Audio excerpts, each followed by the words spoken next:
All right, traders, good afternoon. This is Christian from Hart's Tropic Trade Group, and it is Monday, July 11th. So indices off to a bad start for the week. S&P down 1.1%, Qs down just about double of that, down 2.1%. IWM down 2% for the session. Also, the microcaps were down big today. So overall, I would say risk off for this today. You know, more of the higher beta areas. Some of these areas which I thought were pretty good last week, outperforming. Today definitely underperformed. So before I get into the nitty gritty, risk disclaimer in front of you, everything that we're going through is for information purposes only, not giving out any advice or recommendations. Also, when you look at the cryptos, like that was a bit of a sign for the day too. Those were, sorry, I've got Bloomberg on someplace behind the scenes. Let me turn Bloomberg off. There we go. That was, you know, a sign, and has been a pretty accurate sign over the last, I don't know, over the last few months, where, you know, if Bitcoin is up big or down big, usually that's not a great sign for the day. Again, it's not the only thing to kind of that I look at, but just as I was talking about different factors and so forth in the weekend macro video for members, I was talking about the same thing, you know, kind of the same point, you know, for Bitcoin and what the cryptos are doing. Usually it's a risk off type metric. So that's what we had. Also, you know, we you know, when we started the day, we were down coming into the session, and you know, right away, one of the things that I noticed was just that the breadth was horrible. So I will bring this 5-minute up, but it's something that I talk about a lot in the trading room. And if I see that the breadth is opened up bad, and it kind of stays that way for the first, you know, 15 minutes or so, it usually means that it's going to be a kind of tougher day to trade, because right now, you know, we know that the Fed is tightening, right? So it really takes kind of there has to be some type of positive catalyst to turn. Normally, like I would say, when we didn't have the Fed tightening, and if the breadth opened up bad, and you know, if there was a significant dip in the market, then I would say, hey, there might be a chance that, you know, buy the dippers might come in, and it might be a good opportunity, and you might see things flip. But in this environment, it's very difficult to kind of change the way that the day is kind of starting out. All right. That said, all right, so that's a couple negatives, right? So breadth was horrible for the day, right, and didn't really change. And that's one of the reasons why I just kind of backed off, you know, myself from doing a lot of things, doing more watching, spent a leisurely time picking up my lunch today. That's something I don't do when I've got a lot of things going on. And then you've got a couple things too, before we get into the indices of the technicals of the indices, which I think are important and some things to watch, right? So you have the US dollar really moving up, and this to me scares me a bit, right? This has me worried, right? The fact that this is up, when I see the UUP ETF up, like, you know, moving at 1% a clip, you know, usually this moves like 20 basis points, that type of thing. But this is now moving really quickly. You know, this gapped up last week, had a couple of days of consolidation, but this is very strong right now. And if you look at what's happening, you know, of course, when you look at UUP, it's the US dollar versus a basket of equities, excuse me, a basket of currencies. But look at what's going on with the euro, right? Sorry, I keep getting things wrong. I apologize. I'm saying them wrong. I have the right thing on the screen. But look at what's going on with the euro right now. That is down to 1. Now, I'm not a currency expert. I don't pretend to be one, but I just know when some of these things are really picking up velocity, when they're picking up momentum, it's not good. You know, it means that there's something wrong, right? I do believe that price contains a lot of information. Sometimes you don't even need to know what the story is, right? Just like in the beginning of this year, when we saw stocks break down, right? Now we're hearing about slowdowns in certain things, right? Well, stocks led that move, right? And now we're seeing more, you know, we're getting more information about you know, different things like jobs being cut and slowdowns in different places, right? But equity prices, you know, equities have been signaling that now since the beginning of the year. So what is the euro telling us right now, right? The euro is telling us, the weakness in this is telling us that Europe is probably having some decent problems. Whether so, again, so the next question is, right, they've been trying to increase interest rates. When are they going to pivot? Like, how much longer can they keep that stance of saying that, right? And they could have, we talk about, or you've heard about this in financial media about soft landing, hard landing, right?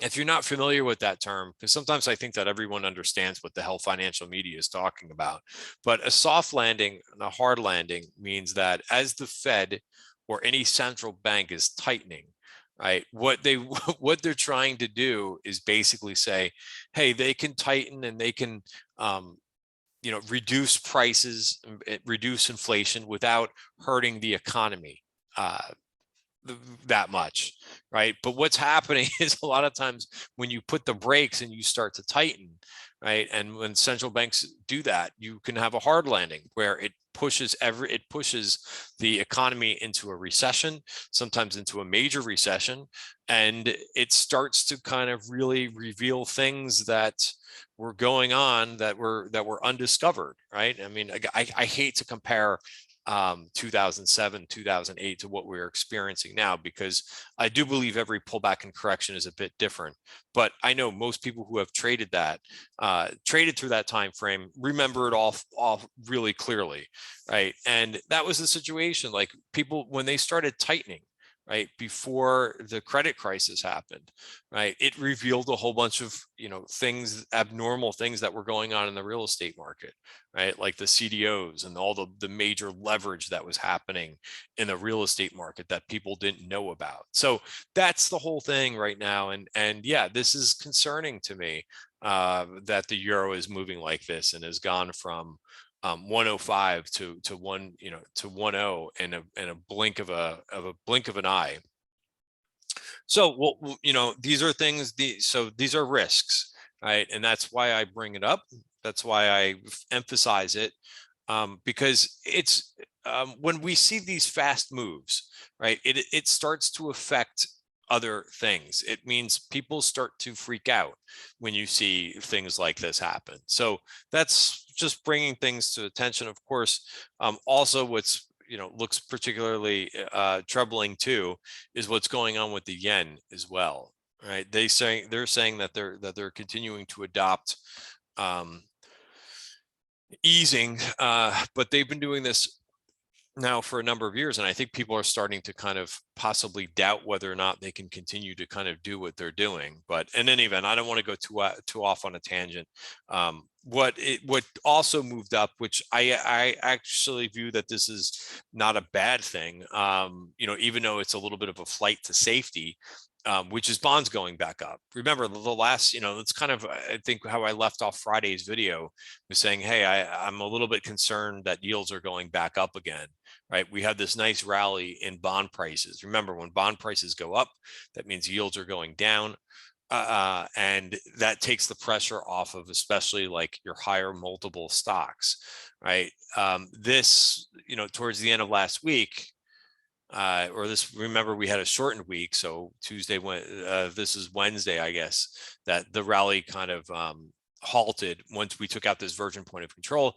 We went down Wednesday, Thursday, Friday. We had another big down day. So we're trying to retake this, right? And I do believe, one of the things that I think needs to happen for equities to kind of really put in that bottom for the year is rates to stop going up. So even if this goes sideways for a bit, I think that would be somewhat constructive, right? We just don't want to see fast moves like we're seeing in the euro and some of the other currencies, right? That's when things really get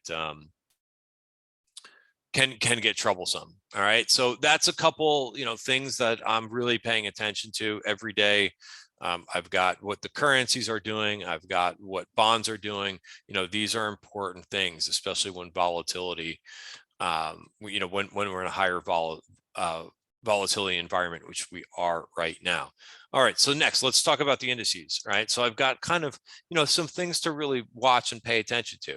Now, this is what makes these next 2 days, today and tomorrow, are really difficult days, because it's almost better to be on vacation, right? And it's the summertime, so you could certainly do that. So why do I say that?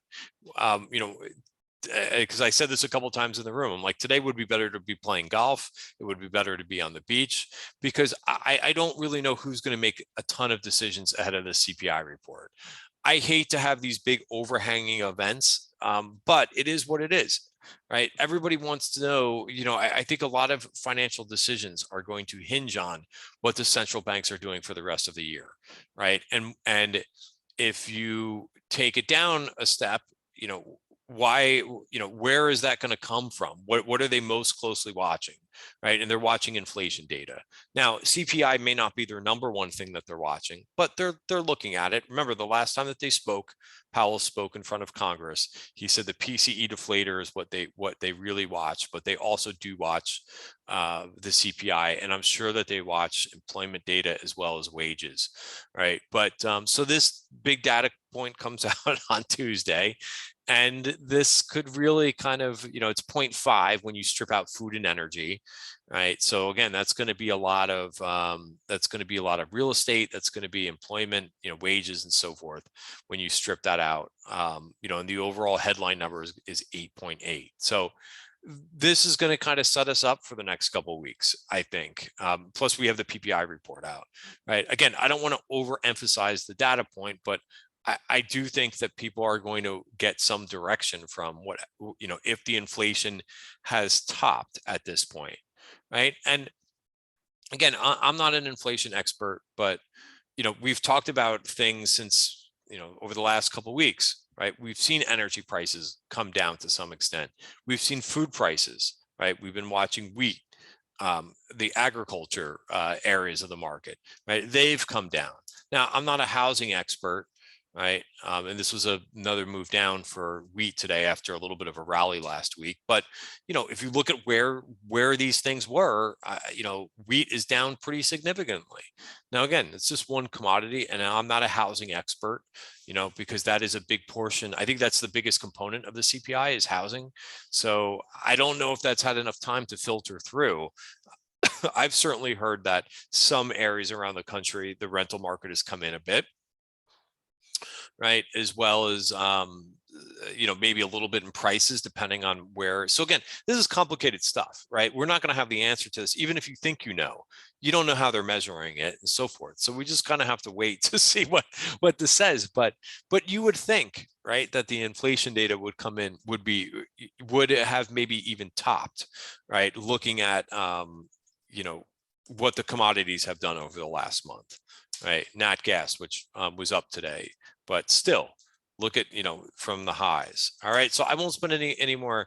I just wanted to make sure, like, you know, why I think, you know, why one of the reasons today was not a good day to really trade that much. And then tomorrow, I don't know. I mean, I think it's the same thing. Maybe if you can find a day trade, which is what my goal was today, but I think it's going to be difficult. So again, I do think that price knows all, you know, and price sometimes gives hints, right? So a lot of the information I think is contained in the price, but of course the price will react to that data point, right? Because people are going to be making decisions based on that. So anyway, let me move on from this. We are still in, remember where we started the month, right? We started the month inside value, right at the point of control. We've made a little bit of attempt to go higher. We stalled at the highs from here.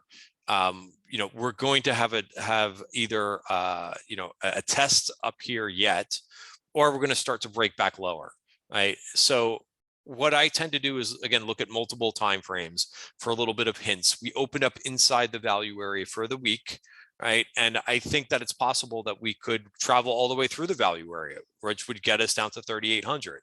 If not, why, you know, we've been the 200 period moving average. That's the big white line that I've got in here, right? That often acts as some support, right? And stickiness when we're trying to get through it. Certainly that happened last week. There was stickiness around the 200 period moving average. Then we went back above. So this, I don't think that we'll slice right through it. We've done it here. But if not, you know, if the pressure isn't that big, we may be able to stabilize around there. But if not, it's 3,800 if we start continuing to lean to the downside. All right. So 3,800, where is that on the daily chart? right? Well, that's back right around the point of control where we started the month. All right. And then if that happens, we'll be back below the moving averages. So what's the action? Like what's the trading action? Like some people confuse this, like as we're going through the technicals. I reduce risk, right? I reduce risk once the indices go back below the 5-day, 20-day moving average. You could see they're kind of right hinging there. I'm not heavily positioned into this CPI report. I just don't think that there's that much edge. We'll talk more in the trading room tomorrow about maybe putting on a catalyst type trade, like an SPX spread for the event. But in terms of having like a boatload of options, boatload of positions on, I don't think it's it's a great idea. Personally, and I've been kind of dipping a toe back into this market here and there. I've been adding a couple swing trades. I've been taking off some of the swing trades into strength, some of which I just take off if they're not working. If they don't get off to a very good start, I take them off. But yeah, the object, which we talked about a little bit in Friday's video, right, is to make adjustments, right? Having some goals, realistic goals, and then also like not getting mixed up when the price action changes, right? So if we start to kind of move back down, I'm not going to make guesses about whether or not we're going to hold that bottom of value. I'm going to be probably pretty thin exposed into that, right? Because I know that the short-term trend could be changing. All right, so that's a lot to go through, but that's the game plan of this. I talked about in the weekend video. And again, we're just at the beginning of the week, right? This is Monday, even though Qs were down 2%, we could easily close inside value for the week if the inflation report comes in a little bit. That's a strong possibility that we could possibly close inside value, all right? But if it comes out in line with expectations, then you might see the indices roll over again, because it doesn't mean that the Fed is going to really change.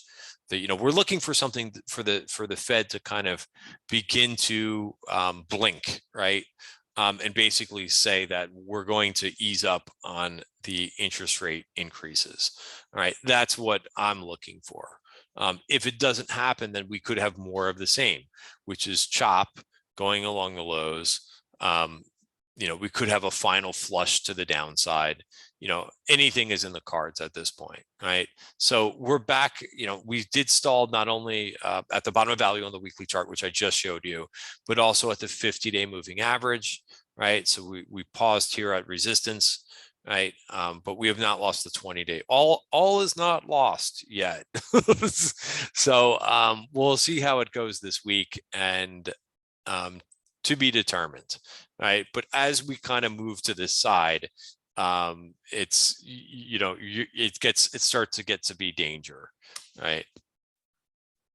All right, so that's that. Do I want to cover anything? I don't think there's anything really major to cover in the small caps, other than they're kind of doing the same thing, right? They stalled out a little bit before the 50-day moving average as well, right? Also still in value for the month. What about sectors? In some areas, of course, biotech got really hot, right? The last couple of weeks, let it cool off a little bit.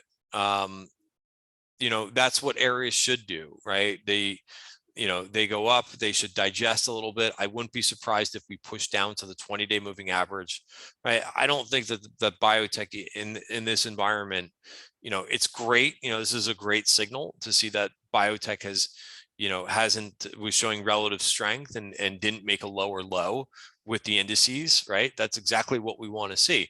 But you got to be realistic, right? Does that mean that biotech is going to go up another 10% straight in line? No, not in this environment, right? So what kind of check back are we going to get? Maybe, so again, we'll look at the 1 hour, because it's quite a ways of distance, right? So this would be nice if this holds, right? This would be 80.49, right? That's what I would want to see that holds. If it doesn't, right, then the market is telling you something different, right? And if we can't hold that 80.50, right, maybe we push all the way back here to the top of value, and then we have to see, right, what happens at that support level. Okay, Chinese internet names, the stuff going on with China, that's not helping either, right? So this is a decent move back. This didn't look right towards the end of last week. I was looking at a couple names. I was looking at a PDD because this is a name that I was trading over the last couple of weeks in and out. And I didn't like how it looked late in the week on Friday. I was like, if this thing breaks the back below the 200, it just wasn't showing any strength at all last week. So it did break back below. Another name that I've been playing in this group is DQ, which I think still looks okay, right? BABA, which I was holding we saw a lot of call buying, which kind of nudged me into a trade. I'm not blaming the call buying because I did make money on the trade, but look, it ran right into that virgin point of control. We talked about the virgin point of controls, a couple of them on Friday in Friday's video, how they could really kind of halt a rally. Well, that's as far as BABA went up to, and that's a big kick down off of that. So again, that acted like resistance, short-term resistance, and now you can kind of watch those levels. Same thing, Tesla was one of the names that we went over on Friday. Tesla got walloped after the VPOC, 2 VPOC takeouts, right here, and the one on the 1 hour, right? So that's a decent move down. I mean, is that the end of the story for Tesla? No, because it keeps coming back and it keeps going back and oscillating back and forth. So it's just not ready yet. I don't know if it's got support before it retests those lows. So I'm just a spectator, just watching this one. If you remember, many names that I go over, it doesn't mean that I'm in them. It doesn't mean that I'm trading in them, but I do like to watch them for kind of an indicator of risk on, risk off, right? I'm always interested in what's Tesla's doing, even though I've got no position in Tesla. I haven't had a position in Tesla for a while, but I'm still interested. Like, well, maybe it's going to set up for a trade. All right. And here's my trades for the day. So again, someone was asking me if I was in a name from Friday. So first of all, let me say one thing to people, because this is my video and I can use my voice to kind of go over things. So I appreciate viewers, people who come in to watch my video, but I have to tell you, if you're taking a trading signal from somebody on Twitter, listen, you could use all kinds of things for ideas. You could use, as much as Kramer gets heat these days, but I used to watch his show not because I'm going to follow what Kramer does, but because he may go over a company that I wasn't, he may have the CEO of a company on that I wasn't really familiar with, and I may take that idea and run with it. But I would never do what I would never do what Kramer says to do. I think these people are crazy who are giving Kramer a hard time, right? He's entertainment. He's somebody that like you throw on at the end of the day and say, oh, what's Kramer have to say? Like, who's honestly buying something from what? But you should be doing much more research, even if you do like him, hate him, whatever, right? But he's an entertainer, right? And anybody who gives a stock pick, you should be doing your own due diligence. So back to my point, right? You should never be following somebody on Twitter because they say that they like a stock, right? They're not going to tell you when they're going to get it. Just like I'm not going to tell somebody, hey, I said I got into Unity software on Friday. I mean, I tell my trading room, right? Those are the members who are paying, and they know exactly when I'm in and out of something. And I usually not every single time give every idea that goes off in my head, but I try to give reasons on why I'm getting out of a name, right? And Unity, I didn't like how it was looking towards the end of the day. I didn't like how the market was looking at the end of the day on Friday. So I bailed on it, right? And that happens all the time, right? We're trading very fast here, right? And if Unity software, which was down 8% today, right, it didn't close above the value area. And if it closed, if it had a stronger, end of the day, and if it got maybe above this pivot area, I would have held on to it, right? Maybe I would have taken one more target. But, my idea was not to get out of this stock on Friday. It's the price action that told me that, right? So again, people think that, the conviction level in like a name, it's just a trade idea, right? And it's tough. So The point that I'm trying to make is for this person, and I'm not blaming this person or anything for asking me, while the stock's down 6% today, if I'm still in the name. You have no idea why I'm getting into the name, right? You don't know my conviction. You don't know that I'm just getting it on it for looking for a technical break. And when the technical break fails, I'm out of it, right? So it's important, so I would just say that. I know I'm going off tangent in this video, but please, you don't know what somebody's analysis is. You have to kind of take the ball and run with it. Other than that, then if you want more information, then you need to be in that person's trading room to understand, so that you can ask them the question when they put the trade on or when they take it off. Why are they taking it off? All right. That's why you pay, to be in a community of traders, or so that you can ask questions and that you can learn, right? And maybe you can gain some edge from their system, right? And maybe tweaking it, making it your own system. All right, so let's go over a couple other things that I did today. So like I said, my goal was to kind of find, a couple, being that I didn't think today was going to be much of a day, I added to a trade or two, GTLB. This is a name that I've been trading. I like how this is acting. So that's why, looking at single stocks, we already went through the index analysis, right? But you're going to find a lot of times you will find the clues and the hints when you go through single stocks. So for example, if something like a GTLB or maybe another growth name hangs in here after digestion and turns up, right, it's going to be a good sign for the overall market the more that you see setups like that materialize.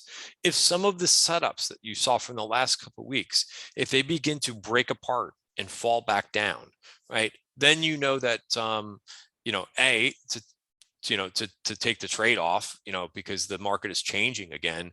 But then that's maybe the bottom is not in for the indices, right? And I'm certainly not saying that the bottom is in for the indices.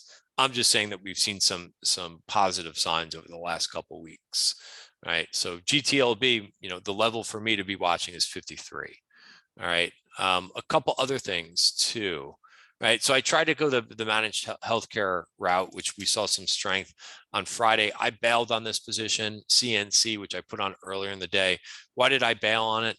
It just didn't do anything for me today. And for me to stay in positions going into the CPI report, they've got to be doing something really, fun,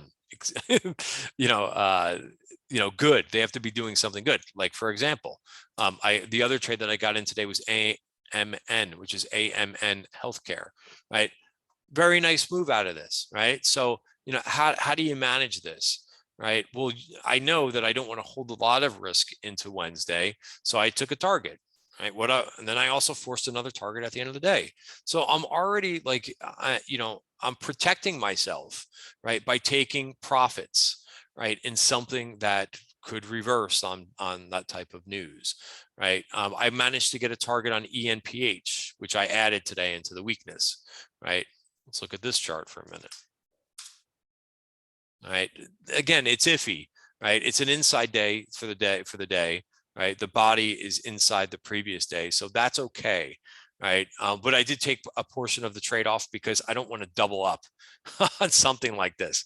Remember, the only reason why I added ENPH was because I took a nice target in it on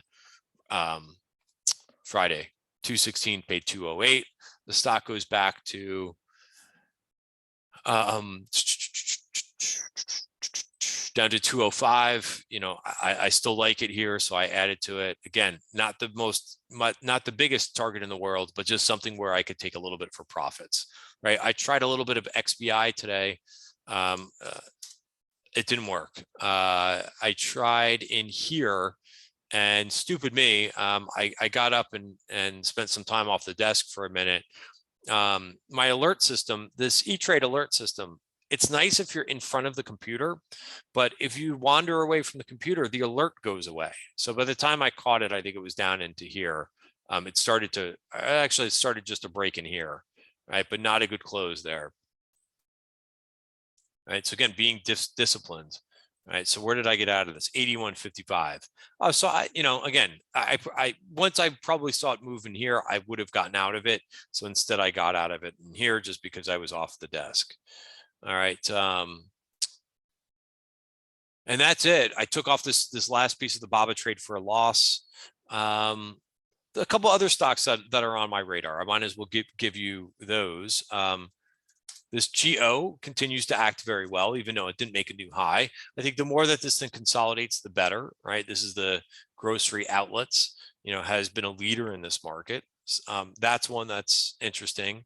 Another one that I'm watching, which is one of my watch list names for this week, is Repligen.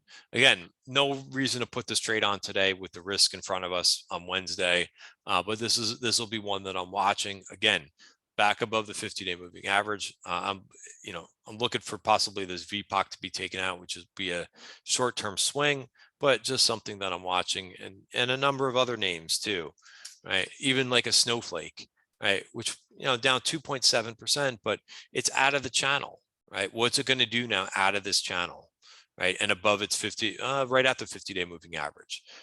Sorry, that's wrong. That's a 20-day moving average. Here's the 50-day moving average, right? Is it going to be able to do something more? Is the bottom in for this stock, right? That's something that I'm kind of watching, as well as like 5 to 10 other names. All right, guys, that's it. That was a long enough video for the day. So, the word of the day is, with this market, be realistic, right? Don't give, if you made money the last 2 weeks, right? The game plan is don't give it back when the market becomes a little bit more difficult, right? And we'll see if we get a change of direction back to the downside, right? But I think we need to get that in, that we need to find out what's going to happen here the next couple of days. All right, guys, have a great night. See you tomorrow.